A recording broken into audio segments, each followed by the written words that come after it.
My paper discusses the role of Spanish Catholicism in early 16th century Hispaniola on how we view traditional Native American and African religious practices as deviant behavior in our society today.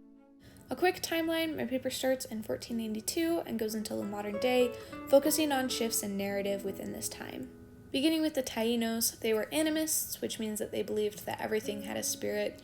They would use objects known as semi in order to house these for ritual purposes. They also had hallucinogenic rituals and songs and dances that they would use in their worship. When the Spanish arrive, they bring Catholicism, which is a significant shift in beliefs for the Taínos. They also bring slavery, and when they can no longer enslave the Taínos, they turn to an outside population, which they label as cannibals. This led to cannibalism being a label for a variety of Native Americans in the area. The Spanish brought African slaves to Hispaniola as well, which means we have the introduction of their religious practices. These Africans were mainly from West Africa and the Congo, which means that's where their beliefs come from. They were previously exposed to Christianity, and this is also where we get the tradition of zombies.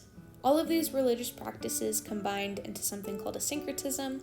A common way for this to appear was the Taínos and Africans would worship their own deities through Catholic saints. There was also a lot of crossover between the Taínos and Africans. The semi pictured here is a good example. It's using materials from Africa, Spain, and Hispaniola. The rest of my paper discusses the changes in historical viewpoints, going from the Native Americans are innocent, they just don't know what they're doing is wrong, to everything is the fault of these traditional beliefs because they made a deal with the devil. Deviancy is defined as behavior contrary to social norms that indicates mental instability. In Haiti, a lot of these traditional practices get used as a scapegoat for issues, and in the United States, these beliefs get demonized and often criminalized. By understanding how these behaviors and beliefs became deviant, we can better support Haiti and their issues, as well as practitioners in our communities within the United States.